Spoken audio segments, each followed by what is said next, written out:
The people who prefer staying home aren't antisocial, they're operating on a different neurological frequency, and it might mean your brain is wired to need less external stimulation than you've been told. Biological reason you, or someone you know, finds peace at home, why this trait is neither a flaw nor a choice, and how to leverage it for real psychological advantage. We live in a culture obsessed with external stimulation. Constant output. Constant connection. But neuroscience is revealing something inconvenient. Not everyone's brain is built for that rhythm. By the end of this video, you'll learn why home-loving people actually show higher cortical activity in certain cognitive tasks, meaning their brains might be working harder, not lazier. Why some brains crave less stimulation. The amygdala. That's the threat detection center in your brain. Recent neuroimaging studies, particularly work by Dr. Carl Schwartz at Harvard, show that people with a strong preference for staying home have lower baseline amygdala reactivity to novel stimuli. In plain language, your nervous system isn't as easily activated by unfamiliar environments or social novelty. This isn't introversion. This is neurology. The second factor is dopamine sensitivity. The neurotransmitter dopamine drives us toward external rewards, novelty, social approval, external goals.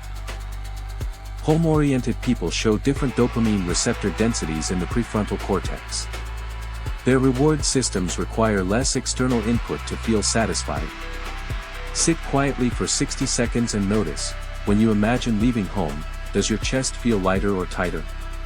That physical response is your dopamine and amygdala system communicating. The hidden intellectual edge of home-loving people. Here's where the science gets uncomfortable for productivity culture. When your nervous system isn't constantly scanning for external threats, your prefrontal cortex, the part handling deep work, planning, and complex reasoning, gets more metabolic resources. Home-loving people, on average, spend more time in focused, high-depth cognitive states. Not because they're more disciplined, but because their brain isn't burning glucose on threat detection. Research from the Max Planck Institute found that individuals with lower novelty-seeking profiles, a core trait of home preference, showed measurably higher performance on tasks requiring sustained attention and pattern recognition. They stayed in flow longer. Track your next deep work session at home. How many minutes pass before you feel the urge to check your phone or leave? That number is your natural focus window. Stop fighting it. Misconception.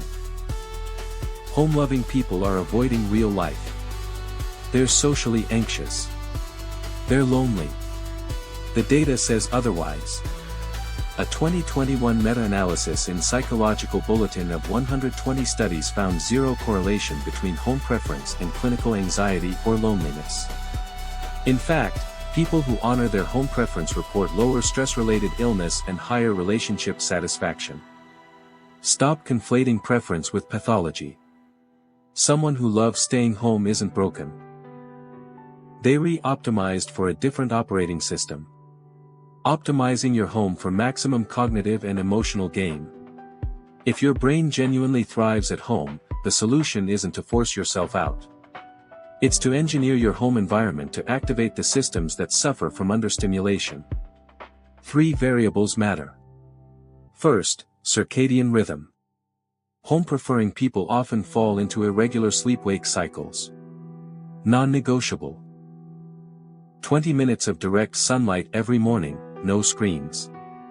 This stabilizes dopamine and serotonin. Second, structured novelty within your home. Not forced social events. Small changes. A new book every week. A different workspace. A novel cooking experiment.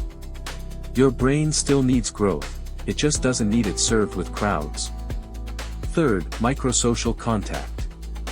Not isolation. Scheduled, low-intensity connection, a 15-minute video call with one friend, not 3 hours at a party. Tonight, identify one small novelty in your home, a book, a plant, a corner you've never sat in. Spend 10 minutes there tomorrow morning in direct sunlight. What happens when you fight your wiring? There's a quiet epidemic. People with genuine home preference spending years in jobs requiring constant external stimulation, open offices, endless meetings, always-on culture. Their nervous system burns out. Not from the work. From the incompatibility. Chronic cortisol elevation. Digestive problems. Insomnia despite feeling exhausted. These aren't personality flaws. They raise signals that your environment is neurologically mismatched. The research is clear: aligning your environment with your neurology, not against it, predicts better health outcomes, higher productivity, and genuine contentment. Audit your current environment. How much time daily are you in a setting that contradicts your natural preference? Write that number down. That's your burnout clock. The culture that told you to get out more wasn't wrong about connection. It was just wrong about where you find it. For some brains, home isn't a retreat. It's a return to baseline. If this resonated, subscribe to CerebraVeil. We decode the neuroscience behind who you actually are. And in the comments, tell me, what's one thing you do at home that makes you feel most yourself?